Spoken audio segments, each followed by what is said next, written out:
মানে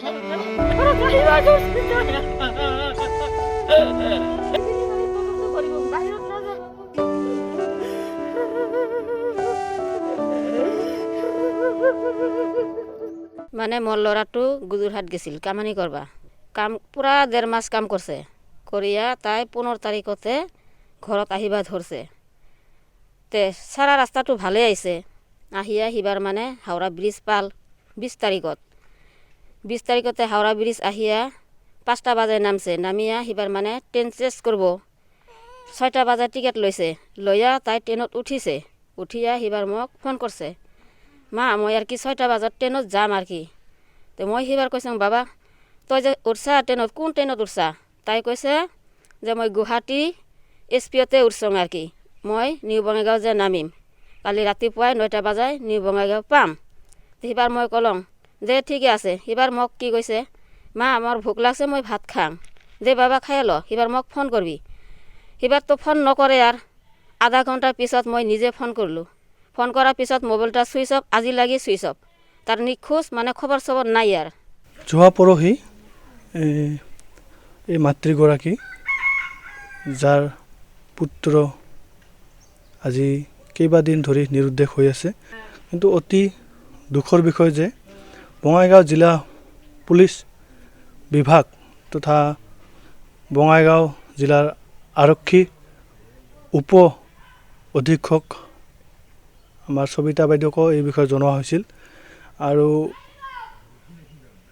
গোটেইখিনি কথা তেওঁলোকৰ আগত মই বৰ্ণনা কৰিছিলোঁ কিন্তু তেওঁলোকে কোনো ধৰণৰ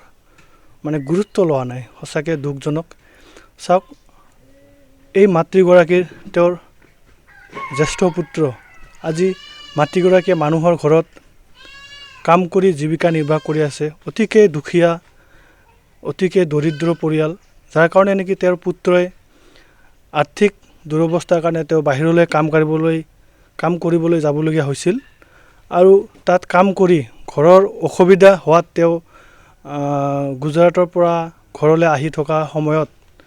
তেওঁ মাছ ৰাস্তাত আমাৰ হাওড়া ষ্টেচনত তেওঁ মাতৃৰ লগত শেষবাৰৰ বাবে কথা হৈছিল আৰু মাতৃক জনাইছিল যে মা মই ট্ৰেইনত উঠিলোঁ মই ভাত খাম এতিয়া অলপ পিছত কথা পাতিম তো সেই কথাই শেষ কথা আৰু তাৰপিছত তাৰ লগত কোনো যোগাযোগ হোৱা নাই তেতিয়াৰ পৰা মোবাইল সুইচ অফ আজি প্ৰায় 7 দিনতকৈও অধিক হ'ল তো মই বঙাইগাঁও জিলা প্ৰশাসনক অনুৰোধ জনাম যে তেওঁলোকে যাতে এই ঘটনাটো বা এই যি মাতৃহাৰা তেওঁ আজি কেইবাদিনো ধৰি কান্দি আছে তেওঁৰ নিজৰ বুকুৰ কুটুম তেওঁৰ ল'ৰা আজি হেৰুৱাইছে তো এইখিনি যাতে অলপ গুৰুত্ব সহকাৰে লৈ তেওঁ যাতে তেওঁলোকৰ প্ৰশাসনে যাতে ব্যৱস্থা গ্ৰহণ কৰে আৰু লগতে মই আজি ৰাতিপুৱাও মই এডিশ্যনেল বাইদেউক মই ফোন কৰিছিলোঁ কিন্তু বাইদেৱে ফোন ৰিচিভ কৰা নাই আৰু ফোনো কাটি দিছে সঁচাকৈ বহুত বেয়া লাগিছে কাৰণ আমিতো ব্যক্তিগত কাৰণততো আমি ফোন কৰা নাই আমি ৰাইজৰ স্বাৰ্থত আজি ৰাইজে বা আমাৰ এই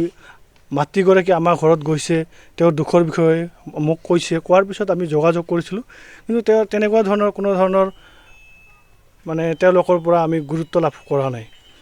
তো সঁচাকৈ দুৰ্ভাগ্যজনক এইটো হ'ব নালাগে কাৰণ মই এজন দায়িত্বত আছোঁ সভাপতিৰ দায়িত্বত আছোঁ জিলা সভাপতি যুৱ মৰ্চাৰ দায়িত্বত আছোঁ মোৰে যদি এনেকুৱা হয় মোৰে যদি তেওঁলোকে ফোন ৰিচিভ নকৰে আৰু সাধাৰণ ৰাইজৰ কি হ'ব এনেকুৱা আচলতে হ'ব নালাগে কাৰণ মুখ্যমন্ত্ৰী ডাঙৰীয়া সদায় কৈছে পুলিচ প্ৰশাসন আৰু সাধাৰণ ৰাইজৰ মাজত এটা সুসম্পৰ্ক গঢ়িব লাগে আৰু কেনেকৈ পাৰে পুলিচ প্ৰশাসনে কেনেকৈ ৰাইজক সহায় কৰিব পাৰে সেইটো সদায় আহ্বান জনাইছে কিন্তু কিছু বিষয়ববীয়া প্ৰশাসনে এই বিষয়ত গুৰুত্ব তেওঁলোকে লোৱা নাই তো এই বিষয়ত যদি গুৰুত্ব লয় সঁচাকৈ আমাৰ ৰাইজ তথা জনসাধাৰণ আমি পুলিচৰ প্ৰতি যি আস্থা আৰু বিশ্বাস থাকিব লাগে এইটো অটুট থাকিব আৰু যদি এনেকুৱা ধৰণৰ হয় যে সাধাৰণ পাব্লিকৰ লগত যদি পুলিচ প্ৰশাসনে এনেকুৱা ধৰণৰ ব্যৱহাৰ কৰে তেতিয়াহ'লে পুলিচ প্ৰশাসনৰ ওপৰত যি বিশ্বাস সেই বিশ্বাস ক'ৰবাত নহ'লে ক'ৰবাত হেৰাই যাব